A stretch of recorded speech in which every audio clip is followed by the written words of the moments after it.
Oh.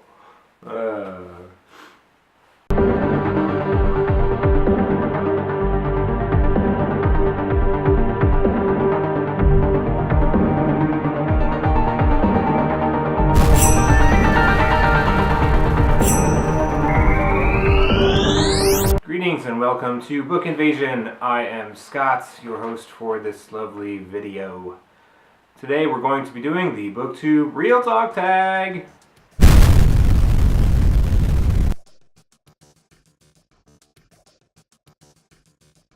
Let's do it. What's something that nobody told you about Booktube before you started your channel? That I don't fit in. Nobody told me that the environment of Booktube is not geared towards me. Now there are exceptions, and if you're probably watching this, because everyone else probably won't care, but if you are watching this, you probably are the exception. But the majority of Booktube is not. I don't exactly fit into that mold. I'm your middle-aged straight white male, and I don't exactly fit into the mold of Booktube. I've been called the patriarchy, and I don't hit that market of the mass population of Booktube. That's not me. That's not what people that's not what people come here to see. I talk about silly sci-fi books. I have the jaded outlook of life. A parent with 2 kids, and I just don't have time for the BS of other things. So I've explored Booktube enough to know that there are people like me out there. But before I started my channel, you don't see that. I just kind of dove in with having 2 or 3 weeks of knowing what Booktube is entirely, and I was just like, I can do that. Let's do it. And then I started the channel, and I talked about a bunch of books that I hadn't seen people talk about before. So I wasn't a viewer of Booktube a lot. I didn't know the overall demographic of what it's like to get into Booktube. It's like walking into a cafeteria that is Booktube. And if you imagine Booktube as a cafeteria, where does a guy like me sit at? I'm going to be on the outskirts. I'm going to be somewhere in the corner. I'm out on the fringes. I'm not in the collective. But that's kind of something nobody told me, is that the population of Booktube and how it's kind of widely it's dispersed, but also surface level you don't see that. So I knew going into it that I wanted to just do it, and I wasn't really going to be concerned with the majority of Booktube. I was going to be here for the people who wanted to find the things that everyone else isn't talking about. So hence the birth of my channel, because I was in it more to just talk about the books, do a book review, and just put it out there. Because before I started my channel, that's kind of what I wanted to see. I wanted to search for a book title and see discussions on that book. And then that covers some of my assumptions later on. But anyway, see, rambling again. Alright, let's move on. Number 2, what is your opinion on typical Booktube videos, wrap-ups, hauls, TBRs? I watch wrap-ups here and there just because they're more of like a mini review. The thing I still don't like about either TBRs or wrap-ups is just the secrecy of not showing the books, not putting the book titles in the description, and showing the pages out in the thumbnail. I don't understand, it still irks me, just because you could be capturing, who has really done a study on whether or not I don't show you the books and your view times versus I do show you the books and your view times. I just don't like the methodology of which we hide our books in thumbnails or don't show them in the descriptions, and we force people to watch or click through the video just so that they, will or will not find something that they like. You may be hurting your views just as much as you are gaining the views. But I am more for just getting it out there and broadcasting all the stuff that you read or are going to read and then let people find you rather than only doing it for like your subscribers and saying, what am I going to read today? I don't, it still just gets me the secrecy of, you know, the thumbnails and not showing anything in your descriptions. It bothers me. Hauls are cool. You know, you watch them sometimes. I watch them rarely, but you know, it's kind of like Christmas. You're living vicariously through people getting stuff, and whether or not they've read the book, you don't know. Whether they have anything to say about it, you don't know. And TBRs are, you know, I watched some TBRs if they're for like a cool readathon or if they have a cool theme. But just like a monthly thing, you know, I don't really watch those. I think they're more of just kind of filler content. There's stuff to put out there. So you guys do what you want to do. You watch what you want to watch. It's fine. No big deal. Number 3, what is an assumption you had about Booktube before you joined? Was it proven to be correct or not? My assumption was that Booktube was strictly about books, and that I would come in to find deep, rich discussions about the staples and talks about modern literature. I would see discussions of themes. I would see like author studies. I would see author interviews, and there would just be discussion upon discussion about, look at this book, it's so amazing, this is so culturally important, the way that they study these themes. Let's talk about the way society is portrayed in this historical literature versus like modern day literature. You know, I thought it would be more of like a PBS special on a book or studies of books. And in some ways, yes, it is that, but I thought it would be more focused on that. And obviously that was proven not to be exactly correct. I didn't think that, you know, vlogs were a thing I would see in Booktube, or I didn't think that there would be such other creative videos that discussed, you know, more of just themes, or we're having games, we're doing a goofy, you know, art thing. I didn't think that those were part of Booktube, but obviously that was incorrect. And I like those videos. I like the creativity because, yeah, if you're always doing the same thing on your channel, it's going to get monotonous and you're going to get bored. So you got to spice it up a bit. And I guess coming into Booktube, I just thought it would be like going into this deep, really, really book nerd driven thing where people are just like, you know, I've read Dune 50 million times and let's talk about it. And there are channels that are like that, and there are videos that pop up that are just discussion videos on the text, and that's great, and that's kind of what I like. That's what I want to gear my channel towards. But Booktube as a whole doesn't really do that. There are a lot of creative discussions, but there are also just, hey, I thought of a video idea that's kind of bookish related.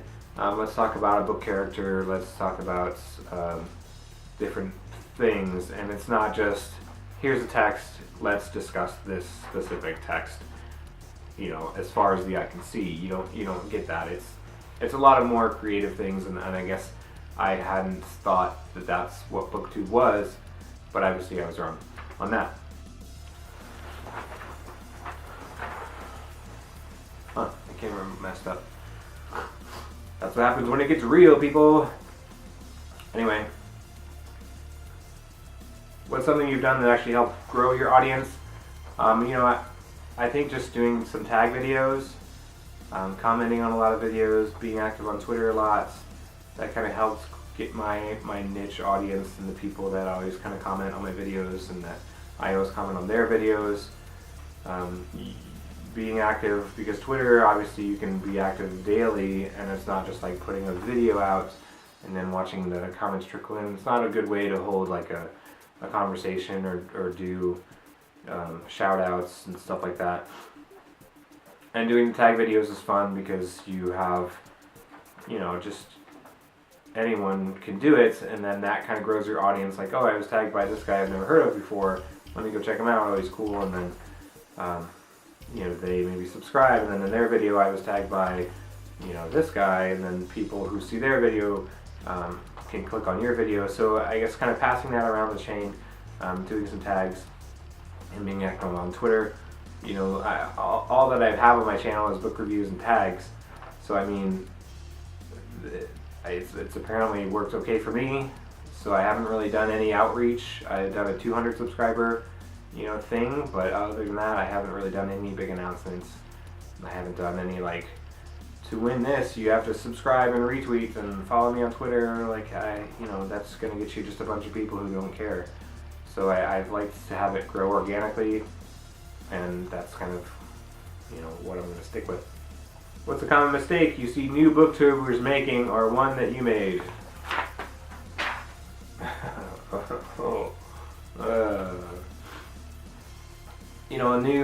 When I was new, obviously, I was frustrated that Booktube wasn't what I had expected it to be. And like I said before, I expected it to be deep discussions on text, on books, and people digging up old releases and books that they like, and just talking about them all the time. That's all that I assumed that Booktube was, and obviously that assumption was wrong. And so when I came into Booktube as a new booktuber, I had done a tag, and obviously I thought tags were kind of silly because they didn't talk about books, and so I didn't take it very seriously. I thought that, coming into the community, I thought, oh, look at all of you. Hey, Booktube, why don't we take a look at yourselves, and why aren't you being the Booktube that I had expected you to be? Why aren't you talking about these things, and why are we just doing TBRs or just doing wrap-ups? What value is that giving to the reading audience that are outside of your subscribers? And to me, I was frustrated and I was angry, and so obviously I made a video where I mocked the community, and I kind of poked fun at the lack of those content type discussion videos. And I kind of took for granted the hard work that everyone had put in, and the way that these channels are building. And obviously they figured it out. The other people there had already figured it out. That's how you grow. And sticking with just book reviews and discussions may provide the content that people outside of your subscribers are looking for, but it doesn't help you grow and build those relationships with other people. And I came into the community here, and I didn't care about building relationships with the community. That wasn't my goal. I didn't want to make a big deal out of it, because I knew I wouldn't be able to keep up with having, friends and all that kind of thing. I didn't have the time. And so I just wanted to come in and just start hauling and just start throwing books out and saying, I read this book, here, let's talk about it, I read this book. And so my Booktube newbie tag was like the fifth or sixth video I did after I had done book reviews. Because when people find you with a newbie tag, they don't really know what your format of your videos are going to be. And so I also kind of thought it silly that the newbie tag was your first video. I thought, why would that be? Because you know what the newbie tag is already, but you don't know is how the person is going to actually talk about the books. And so why would I subscribe to them on their newbie tag video? I need to see what they're actually going to produce. So I came into it and I did 4 or 5 book reviews, and then I stuck up the newbie tag. So if you want to find out how I'm going to do my channel, you got some videos to look at. I think that makes sense, because the newbie tag is already in a format. It's in a box, and people are just going to do that same stamp, boom, boom, boom, boom, boom, the same 10 questions, and then that's it. But what you really want to find out from new booktubers is how they're actually going to produce their real content and how they're really going to do their other videos. And so I think the newbie tag is kind of a staple, but it's also a hindrance that it doesn't allow you to, if that's your first video, it doesn't allow you to show everyone else what you're actually going to do and what you're going to be doing. And so I think that having a few videos in the backlog before you do the newbie tag is beneficial, because then you're actually going to get the subscribers. There's a lot of people who have the newbie tags out that you see, that have like 200 views or 500 views, but they only have 30 subscribers because that was maybe their first video. People came in, they saw the newbie tag, welcome to the community, and then they leave. I think that having the newbie tag up, but also having like your other regular stuff that you actually want to create out there will help you. And not a lot of people do that, and that was just kind of my thought process. I think it's too heavily weighted on that newbie tag, and I think people should just search for XYZ book review and find booktubers that way. You know, that's kind of how you're going to get the real organic people, the real people that you want to actually watch. So anyway, back to my story, the mistake that I made was that I thought that my content would be what readers really wanted, and that everyone else is just being silly and they're not talking about in-depth discussions on books. So, you know, why are you even on Booktube? And you know, that thought was something that I think I had gotten comments that people kind of shared that, and they kind of agreed, but obviously the content creators that are out there, you know, took that as an offense to themselves and said, you know, screw you, buddy, like I'm working my ass off making these videos. But yeah, I mean, I didn't mean it as that everyone else is stupid or doing things that don't matter. It was just my assumption that Booktube is focused strictly on books, and that's what people kind of want to do. But I think there's a lot of flexibility in that within Booktube. There's a lot of bending the mold to do that, and that's what I understand now. But when I came into the community, I thought, you know, this is silly. Like, what is this? And I was frustrated, and I took that out on my newbie tag video, because that was kind of the people that I wanted to capture. I wanted to find those people who were also frustrated with it, and I wanted them to kind of come to my channel and say, hey, you know, this guy gets it. But obviously that didn't work. So, you know, I have a good following now, and I understand how Booktube works now, and it is a lot different than just talking about books. And some channels will deviate from that more than others. You make your channel what you want to make it to be. You guys have to make the videos that make you happy, or else we're all gonna go crazy. And so yeah, sometimes you don't want to talk about books and you haven't read anything, and that's fine. So let's make a video about anything, you know. That's totally fine. It's just YouTube. And yeah, I think the Booktube mentality that I had was just that it just is you always need to talk about a book. And the other thing is that Booktube was my introduction to YouTube as a whole. Like, I didn't watch YouTubers. I don't watch YouTube and find different people, and I didn't subscribe to that. I watched like music videos and live concerts, and that was it. You know, so I didn't understand what YouTube and being a content creator really entailed, you know, before starting my channel. But I just knew what I wanted it to be, and what I saw wasn't what I wanted it to be. And so here I am. Yeah, welcome to my channel. Number 6, what is your thoughts on working with publishers and sponsorships? Yeah, it's fine, you do what you do. I've just recently gotten my very first arcs from a publisher, and that's fantastic. Those reviews will be coming up soon, and I love it. You know, I know that I don't read as much as other people and as fast as other people, so I held back on what I would be requesting. And sponsorships are okay. I think sponsorships just need to be declared outright. There's sponsorships out there that are not specific book related. There's sponsorships for like website builders, sponsorships for planners. I don't know what else there is, but I think if you just say, I really like this product, I've used it before, then I agreed to do this. You know, I think a sponsorship is okay with something that you're genuinely pleased with, and that you declare it in the description or in the video itself. That's fine. Go for it. Now, back to our show. Do you think Booktube is dying? I think Booktube is transforming. I think it's kind of gradually growing. I think through a lot of these videos, people express the need to see and to want to see more Booktube deep discussions.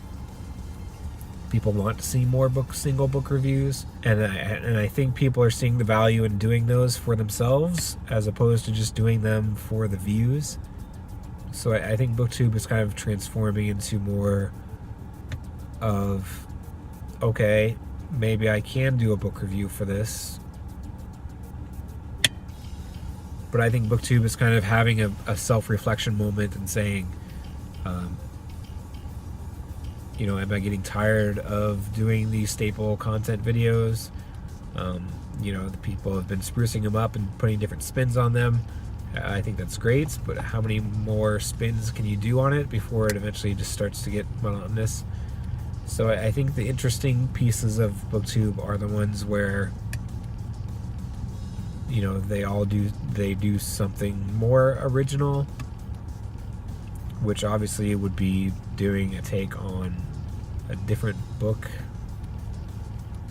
that maybe somebody else hasn't.